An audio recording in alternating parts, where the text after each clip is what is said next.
We've got enough stress and pressure out there. We certainly don't need it in the financial area of our life. So relieve that stress, become your own banker. This process is not an either or.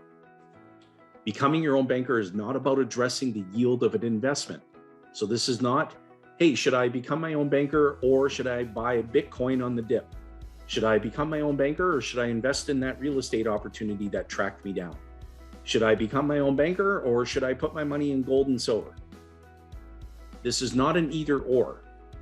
The process is an as well as. Now, the very first principle that must be understood is that you finance everything that you buy. And repetition will be our best teacher today. You either pay interest to someone else or you give up the interest you could have earned otherwise. There are no exceptions. Now, people may have heard the terminology lost opportunity cost.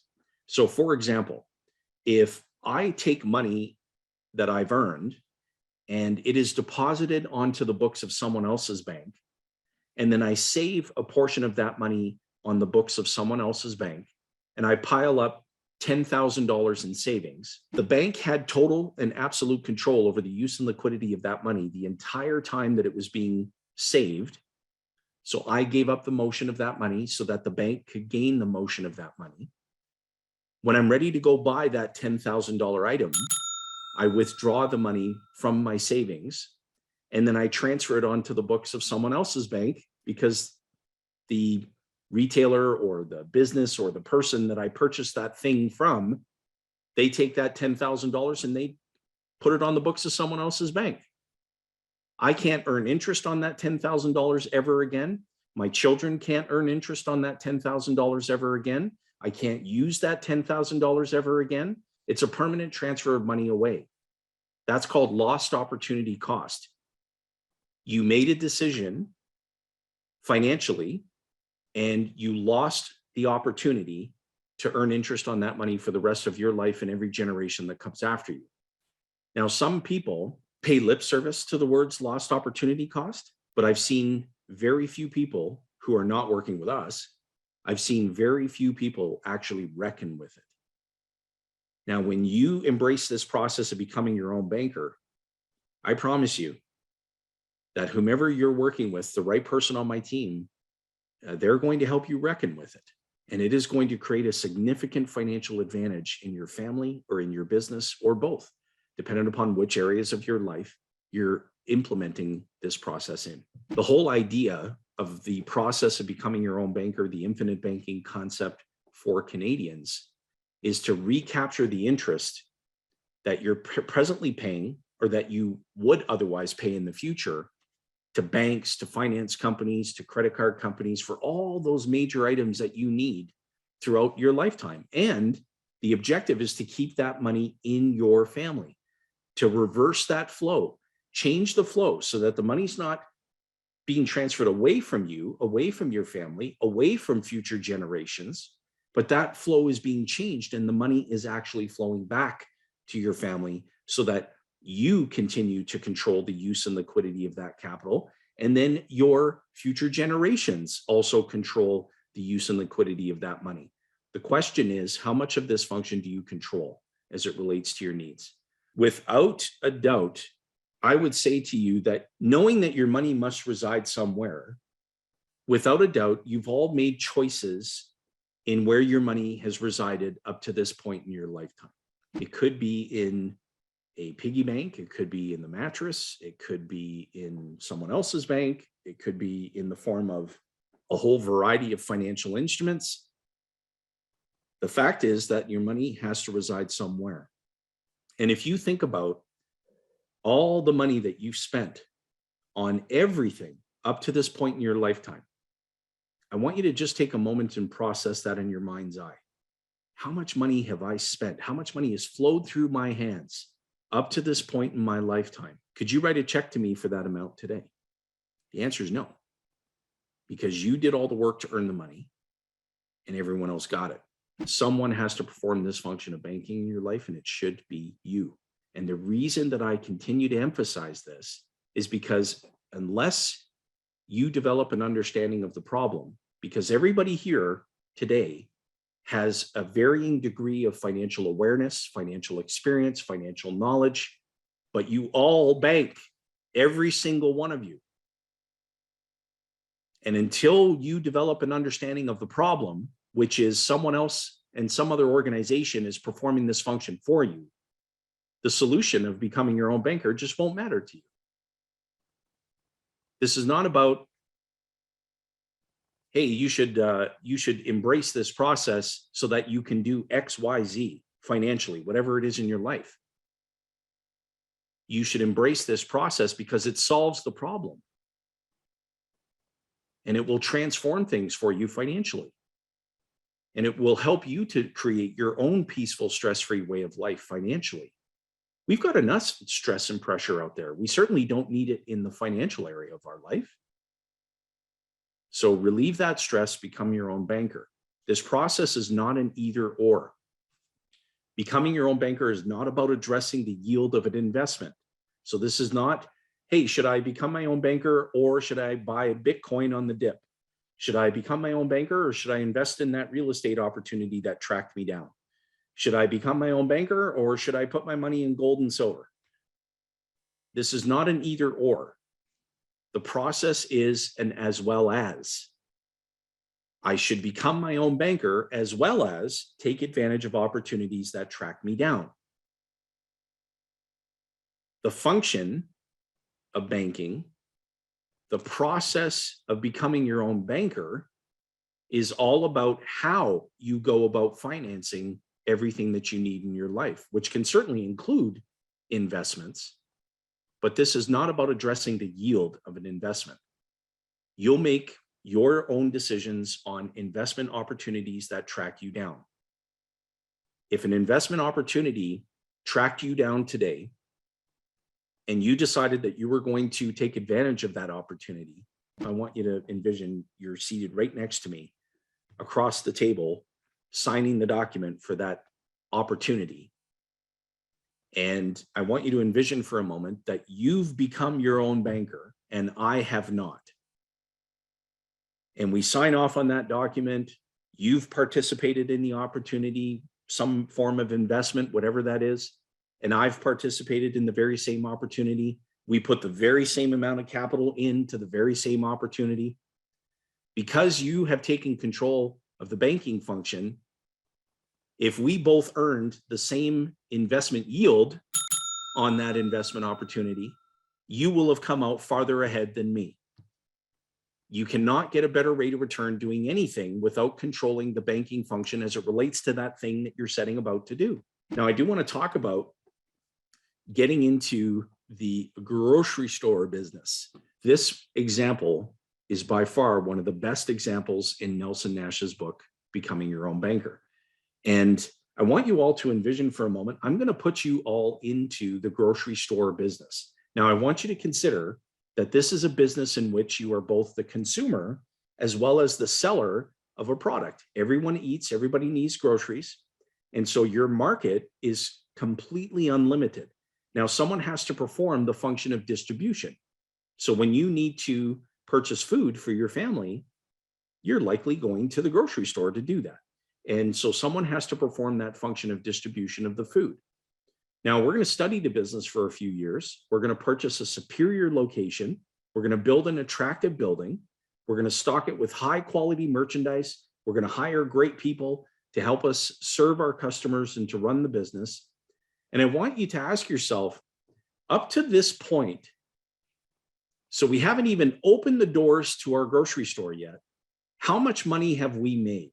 Go ahead and type in the chat window. Now, we had to invest. We had to invest time, energy, money. If you're looking at getting into the grocery store business, you have to be comfortable going through a process of capitalizing. In other words, you need capital to get the building constructed, to get the shelving put in, to get the operating systems put in, your cash registers. You need the capital to go and buy your first round of inventory. And you have to be really well stocked. Otherwise, people won't want to shop there. So your ambition as a business owner is to put money in so that you can get money out. Isn't that an interesting approach. So when you think about embracing this process of becoming your own banker and implementing the infinite banking concept for Canadians, you're going to have to put capital in order to get more capital out. And so I want you to understand that this is a business. You're going to be creating a business where no business existed before. And you've got to treat it as such. If you truly wanted to get into the grocery store business, you're not going to go visit your commercial bank and say, hey, I'm here to get the keys to my grocery store. Where do I sign? I just want to go and unlock the doors and it's fully stocked and customers are lined up around the block and I just want to take it over. That may be the case if you want to buy an established grocery store from someone, but you need capital to do that. Capital, capital, capital.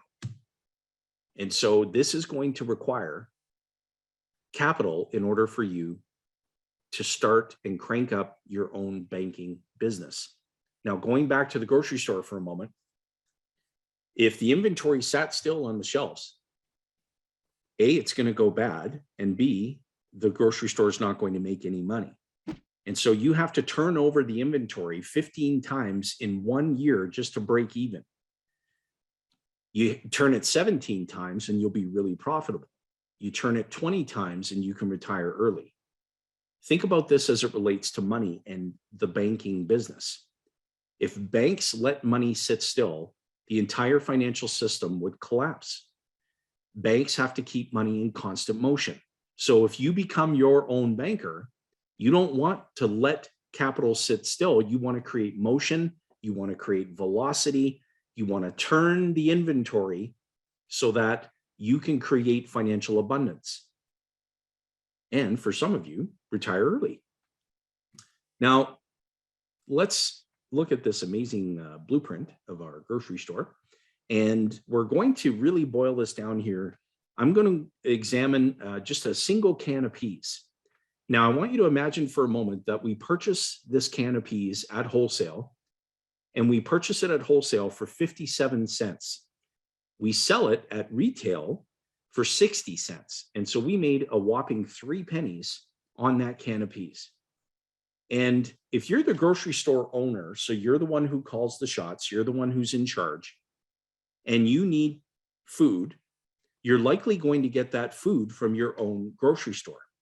Now, being that you're the business owner, you're the one who makes the calls and the decisions, I'd like to know if you would take your cart of groceries out the back door because you're the owner, or would you go through the front door and pay retail just like everyone else? If you took that cart of groceries out the back door because you're the owner, your employees are going to observe that behavior.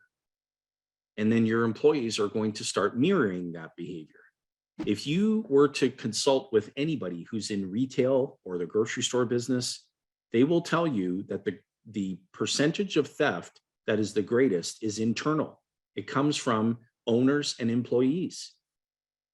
If you think about this as it relates to your own family banking system, if you're accessing policy loans from the life insurance company to finance all those things that you need throughout your lifetime, including your personal overhead, your groceries, etc., and you're not putting money back into your system, that's the equivalent of taking the cart of groceries out the back door. You're stealing from your own business. And if your family members see you doing that, then they're going to mirror that behavior and do the very same thing. And it won't be long before you no longer have a business. And so we're going to equip you with the knowledge and with the tools to enable you to decide, are you going to go out the front door or are you going to go out the back door? Now let's presume for a moment that we made the right decision to go out the front door to pay retail just like everyone else. Well, we're going to put some profit into the cash register, and that's going to be very healthy for our business. If we made the decision to go out the back door, how many cans of peas do we have to sell just to make up for the 1 can that went out the back door? You've got to sell 20 cans of peas to make up for the 1 can that went out the back door. And we're dealing with pennies here. envision for a moment you're in your own family banking business, and I want you to add a few zeros to those numbers.